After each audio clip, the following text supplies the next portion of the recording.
There are moments in life when a single decision separates who you are from who you could become. And for Caleb Hart, that moment arrived on a cold morning in late November.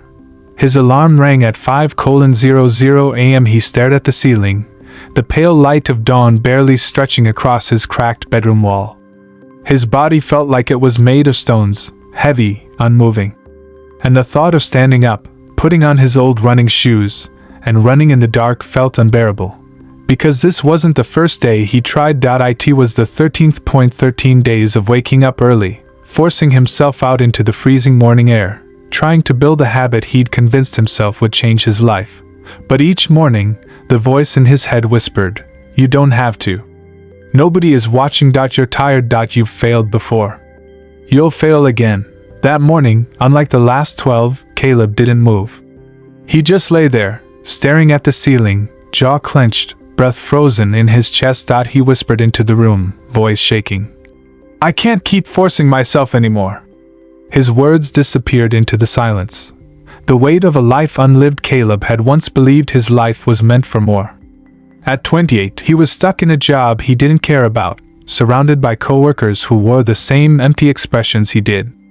His small apartment was filled with boxes he never unpacked fully, like a life he never truly settled into. Years ago, he dreamed of becoming a writer. But life had chipped away at that dream slowly, until all that remained was a man who woke up tired and went to sleep numb. The world outside his window seemed to move forward without him. People had careers, relationships, dreams, and Caleb felt like a silent observer behind glass. His mother would always say when he was young, "Life flows like water, Caleb. Don't fight it. Learn how to move with it." He used to laugh at her soft, poetic advice. Now, he lay there wishing he understood what she meant. The breaking point. The sun climbed over the distant tree line, and the city slowly awakened. Caleb remained still. His phone vibrated on the nightstand. A message from his younger sister, Ava. "Ava. Hey. Can you send money this week? Lucas's tuition is due." Her son, Caleb's nephew, was like a flicker of light in his dim world. A boy who still believed superheroes were real. Caleb typed back, "I'll try." He closed his eyes and inhaled sharply. He barely had enough for rent. His chest tightened as though he was drowning beneath invisible water. He sat up finally, not because he wanted to run, but because he couldn't stand lying there anymore. As he walked into the bathroom, he caught his reflection in the mirror. Messy hair, unshaven face, eyes tired in a way sleep could never fix. He didn't recognize himself. A chance meeting. Caleb didn't go to work that day. He put on a jacket and walked aimlessly. The air was crisp, winter creeping closer with every gust of wind. Leaves danced across the pavement like tiny memories refusing to settle. His feet carried him to the old park by the river. He hadn't been there since childhood. There, near the water's edge, sat an elderly man wearing a beige coat and a wool cap. His hands were folded over a cane, and he stared at the river as though it were reading him a story. Caleb paused, unsure why he felt drawn to sit near him. The man spoke first, without turning his head. "You're carrying weight in your chest, son. I can feel it from here." Caleb blinked, startled. "Do I know you?" "No," the man said softly. "But I know the river." He gestured toward the flowing water. "Watch it." Caleb looked. The current moved effortlessly, bending around rocks, slipping past branches, never fighting, just flowing. "I come here," the man said, "to remember that life is not about forcing. It's about learning how to move." Caleb felt something break inside him. Not violently, more like ice cracking under the first hint of spring. "How do you stop forcing?" he whispered, voice trembling. The man smiled gently. "You don't push the water. You become it." The memory of water. Caleb watched the river until the world around him blurred. Suddenly, he was 12 again, standing knee-deep in a creek behind his house, his mother teaching him to skip stones. She placed her hands on his, guiding the motion. "Don't throw it with anger," she had whispered. "Just let it go." The stone flew lightly, almost lazily, yet somehow skipped 5 times across the surface. He remembered the sound of her laughter, like wind chimes in the summer wind. A year later, she was gone. Just a night of coughing, a rushed hospital visit, and then silence, and life became heavy. But the river still flowed. Even the day they buried her, rainwater slid through the dirt, finding its path, not arguing with gravity, just moving. Before the old man stood slowly, leaning on his cane. Come back tomorrow. Morning. Same time. Stand by this river before you decide what to do next. Caleb frowned. Why? Because the body is loud, but the heart whispers. And you can't hear whispers unless you learn to be still. He turned and walked away. Caleb watched him disappear down the path, the echo of his footsteps fading. He looked again at the water. Its movement hypnotic, endless. A possibility. A question. What would happen if he stopped forcing his life and started flowing with it? Nightfall. Back home, Caleb sat on his balcony, wrapped in a blanket, listening to the quiet hum of the city. His phone lit up again. Ava. Are you okay? Haven't heard from you. He typed and deleted 3 different replies before settling on one. Trying to be. Then he turned the phone face down. For once, he didn't want to escape into screens or noise. He looked up at the moon. Soft, silver, steady. It didn't force itself to shine. It simply reflected the light it received. Caleb whispered into the night. Maybe I can learn. The cliffhanger. The next morning, the alarm rang once more at 5:00 a.m. But this time, something was different. Caleb didn't force himself. He sat still, breathing, listening, and after a long moment he stood, not because he should, but because something inside him quietly said, go. He put on his shoes, not to run, but to return to the river. When he arrived, the old man was gone. But there, resting on a smooth stone by the water's edge, was a folded note. His name was written on it. He froze, breath caught in his chest, and slowly reached for it.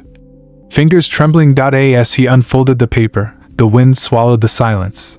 Inside was a message that would change everything. The note was written in careful, slow handwriting, each letter carved with intention, as though the writer wanted every word to live inside him. It read, water doesn't force, yet it carves mountains. And beneath that, a small line. Your life is not failing. It is waiting. Return for 7 mornings. Caleb stared at the note, stunned. 7 mornings? He looked up and scanned the empty park.no sign of the man.no footprints on the wet grass. As if the river itself had delivered the message. He stood there, hands shaking from more than just cold. Something inside him, something long buried, stirred. Hope, not loud, not triumphant, just a quiet ember.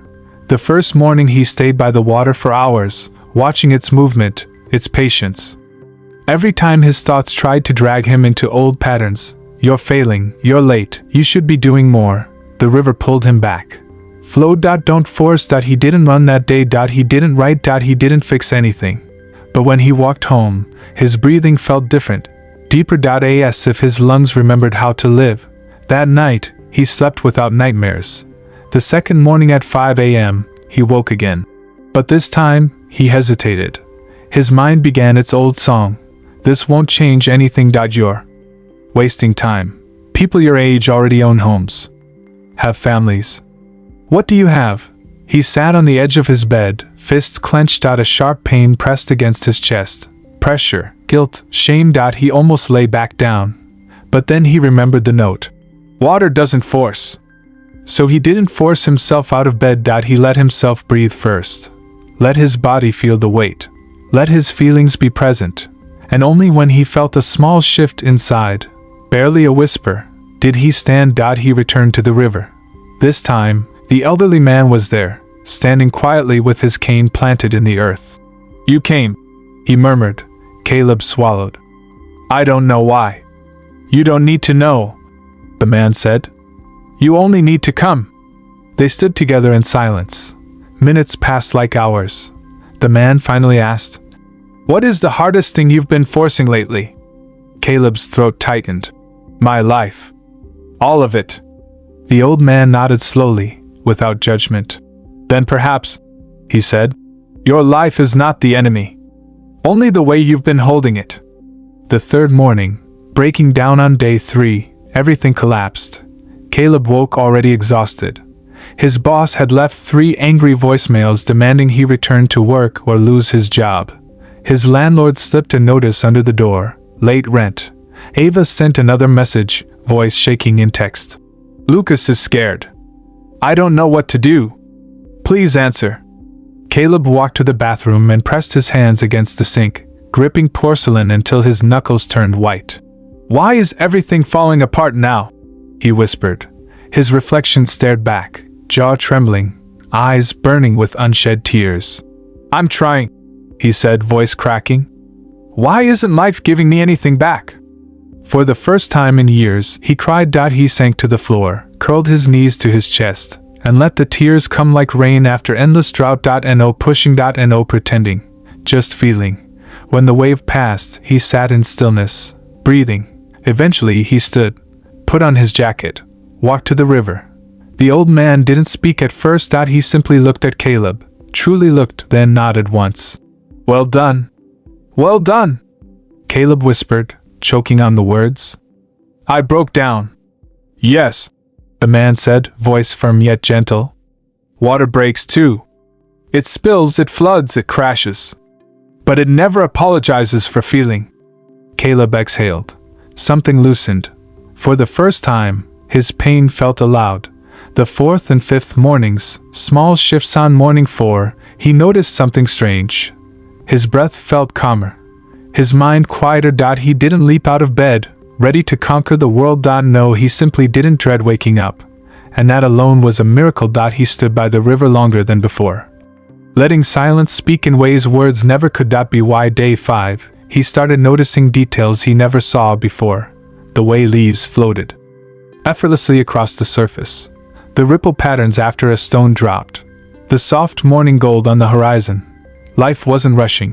Why was he? The old man finally spoke on day 5.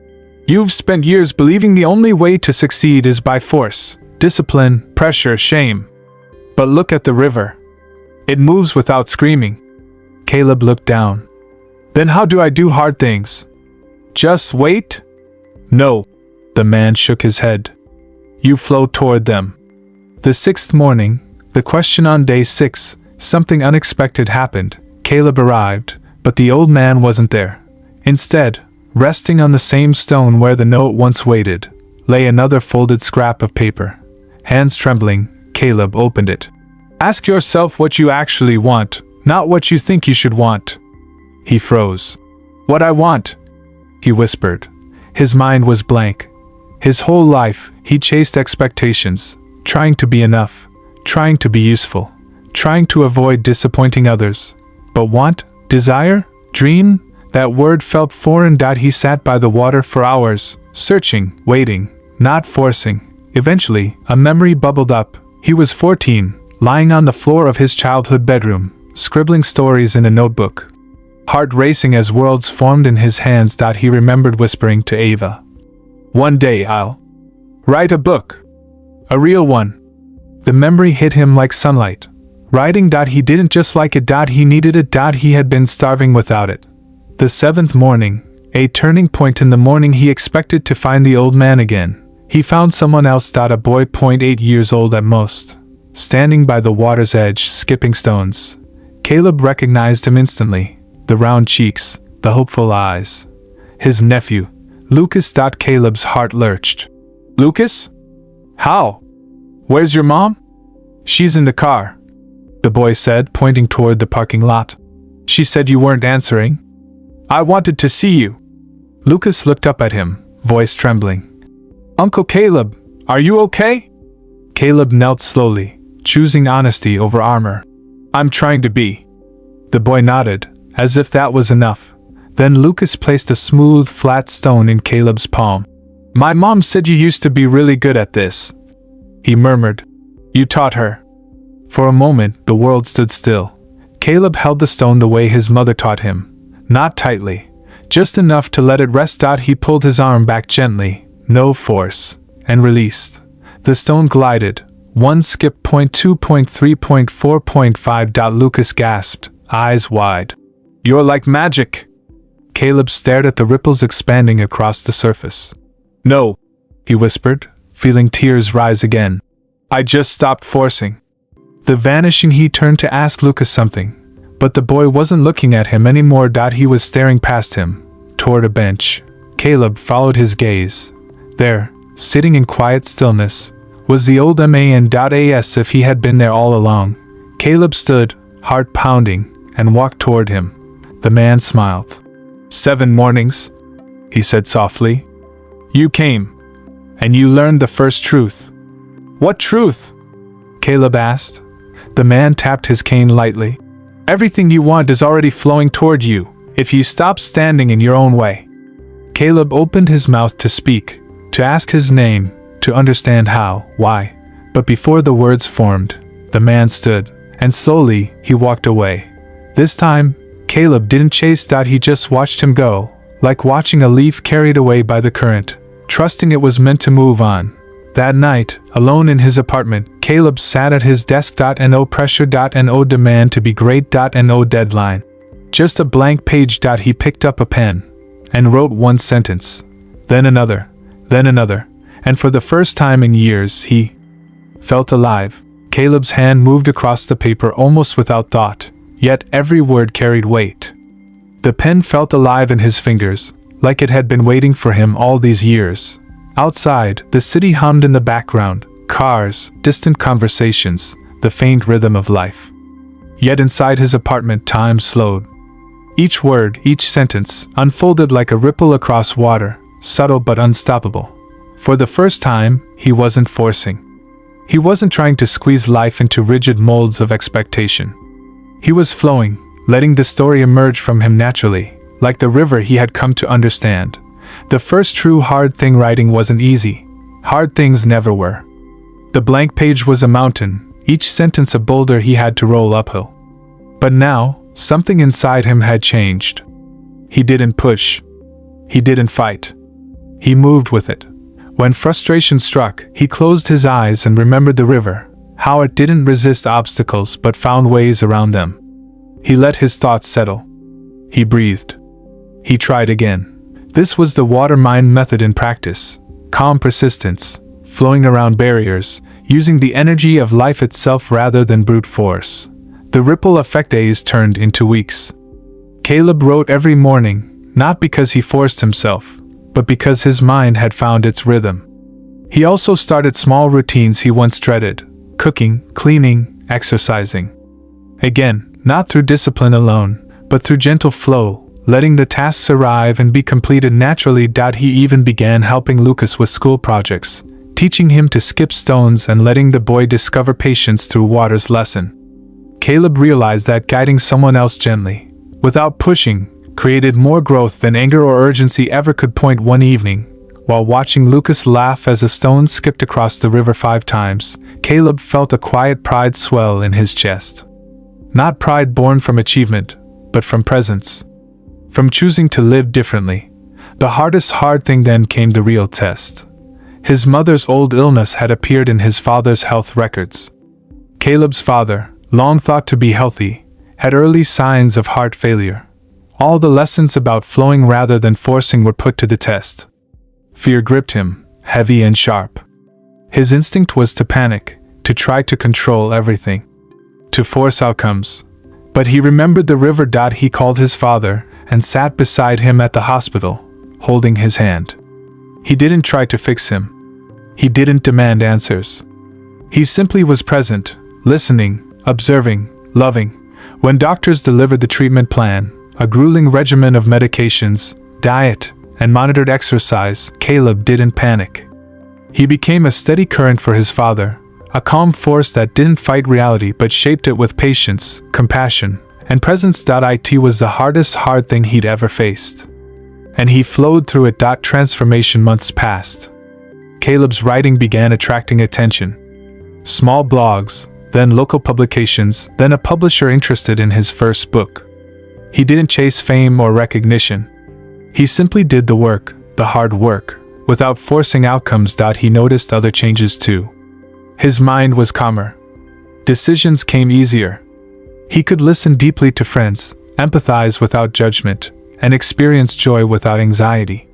He had learned to let life move through him, rather than dragging life behind him in chains. Most importantly, he had discovered something he hadn't realized he was starving for: self-trust. A belief that he could face the hardest challenges without breaking himself against them. The final lesson: one morning, nearly a year after the first note appeared on the riverbank, Caleb returned to the water. He expected the old man, but of course, the man was gone. A leaf floated by, carried effortlessly downstream. Caleb smiled. He didn't need instructions anymore. He understood. He picked up a stone, felt its weight, and skipped it across the river. 1, 2, 3, 4, 5 times. Perfectly imperfect. He whispered to himself. Hard things aren't conquered by force. They are moved through, one calm step at a time. Then he wrote in his notebook, I don't need to fight life. I just need to flow with it. And when I do, everything I need comes to me, not through struggle, but through presence, patience, and persistence. The city stretched out behind him, alive and indifferent. Yet Caleb no longer felt powerless. He had learned the water mind method, how to stop forcing, and still do the hardest things in life with grace, strength, and unwavering humanity. Epilogue: Caleb's book was published the following year. It became more than a story. It became a lifeline for people trapped in cycles of self-pressure and exhaustion. But the real transformation wasn't in fame or praise. It was in quiet mornings, in the steady heartbeat of his writing, in the laughter of Lucas as he skipped stones, in holding his father's hand through treatments, steady as the river itself. He had discovered a truth his mother once whispered: life flows like water.